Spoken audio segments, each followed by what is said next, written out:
Hey guys, in this video I want to talk about the importance of a good localization in video games, and also a dumb experiment related to this. As you can see, I am translating in real time what's on the game. But before that, let's begin with the main topic at hand. Language on its own is a really complex topic. Some are considered really easy to learn while others take a good chunk of time. It is through words that we can share ideas, information and experiences. But also, it is through words that we can deceive, manipulate, or implant ideas.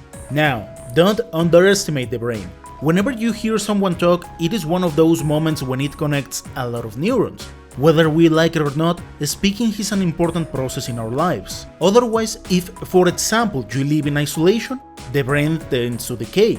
I bring this topic because it is more than obvious that oftentimes games have bad or terrible localization. From here I am going to derail a bit, but as I am unraveling this idea, it will make sense. Some of you will know that my native language is Spanish, and that I started playing video games when I was 4 years old. It is fair to mention that 90% of the times I had no idea what the stories were about. Ask me about Super Mario RPG. I finished that game when I was 5 and I have no idea what it is about. But when I try to finish entries like Metal Gear Solid and Silent Hill, yep, I struggled a lot. Because you needed to understand several puzzles. So after running in circles several times, I was fed up. So I went to my parents' library and pulled the chunkiest Spanish-English dictionary. And yep, it took me a heck of a lot of time because, well, back in those days, there were few guys. And by that moment the gap in technology compared with USA was like 10 years, at least for some of the comments I have heard. And it was annoying having to use the freaking phone for that. In any case, internet can be a bit of a double-edged sword.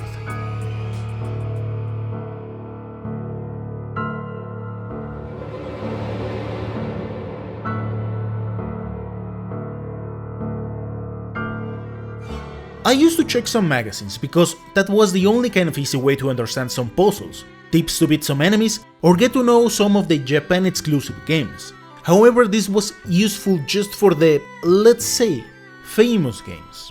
Otherwise, good luck finding a guide. Metal Gear Solid and Silent Hill are good examples. I never saw anything about them in years and years.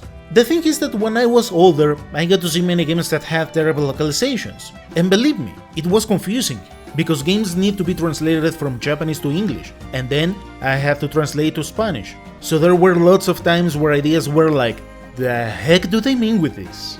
Okay, I get it. Localization is quite difficult because sometimes, if the game at hand is not taken seriously, you can end up with some janky translations. For example, Albert Odyssey, Final Fantasy Tactics A2, Wild Arms 2, Breath of Fire 2, Final Fantasy VII, Hajimari no Kiseki. In those games you can find USA humor. Nothing wrong with that, but it is more than obvious that if you don't know the language, slangs, historic moments, jokes and stuff like that make no sense. On this side of the wall, the same thing happened. Let me use a cartoon as example. Kids Next Door had a terrible reception in USA. It was surprising when in Mexico K&D had a wacky or janky translation. I mean, no one expected anything out of that show. So Cartoon Network was like, do whatever you want. And because of that, and the amazing humor of the group that changed everything, in Spanish-speaking countries K&D was an absolute success. Aquí solo hay unos tontos, una traidora y un corazón roto. Saquen a la traicionera o no sigo haciendo la caricatura, gracias. I am not sure why Pokémon received the same treatment, but that anime had a lot of wacky Mexican translations. And I don't entirely blame the industry, as sometimes movies or stuff like that make no real sense. For example, the movie Saw was changed to El Juego Macabro. I kinda get why they did it.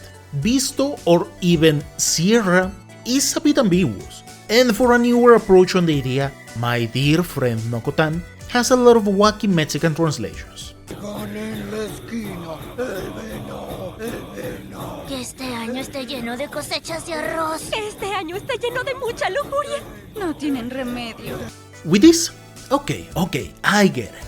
If it is not a serious story, sure, you can change a lot of things, keeping the main message and add a lot of funny or wacky moments.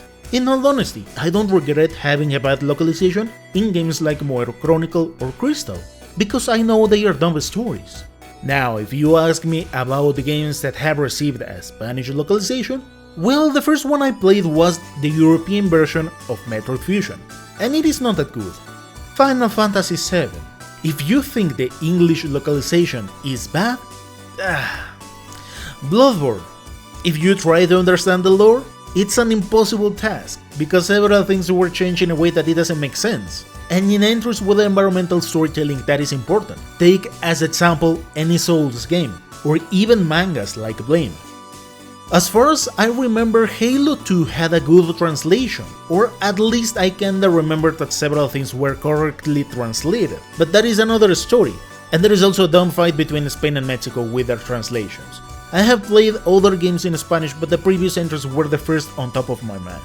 However, I gotta be honest, it grinds my gears when there is an agenda behind the language. And yes, I am looking at you, Kurono Kiseki, Fire Emblem Fates, Fire Emblem Engage. In Three Houses, for some reason they thought it was a good idea to overadd some comments. You are not going to let me lie, there is a combo with Berniver about being tied up.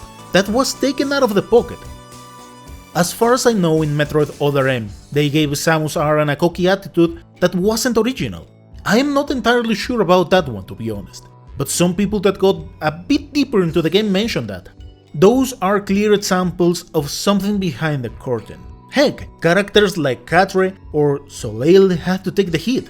And as far as I remember, most of Kana conversations are just terribly translated. Plus, some other moments that turn awkward if you know some Japanese.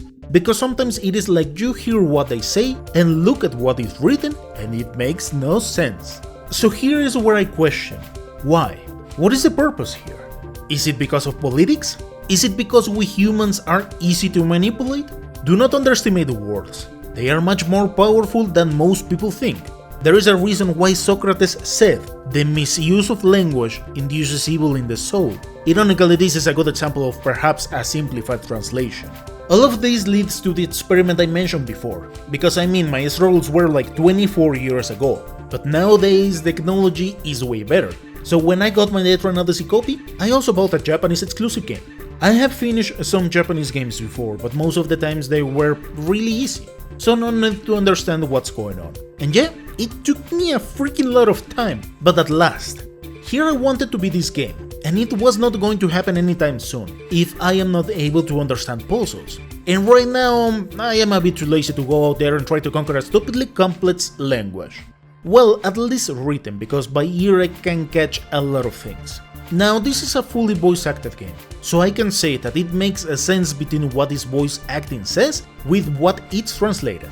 And I have completed some puzzles, quests and so on, so I can definitely say that this works.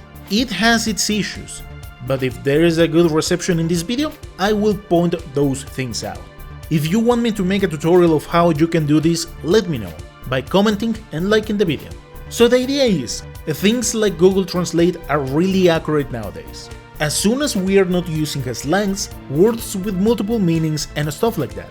So yeah, good luck with the Monogatari series. They are out of the question. In any case, asking with some Japanese people I know, they have told me that most of the translations are good.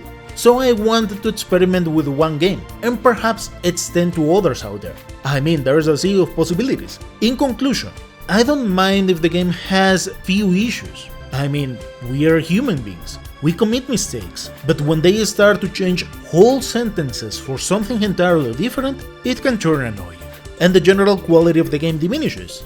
But it is fair to say that it is also a really hard job, because certain things can be a chore to translate, or sometimes they don't make sense in other languages. So mad respect for those who really put the effort to translate games like Tengai Maku Zero, Energy Breaker, Labyrinth no Kanata, Blood of Bahamut, Blaze Yuna, just to name a few. I hope you found this video informative. Thank you so much for watching, and I'll see you next time.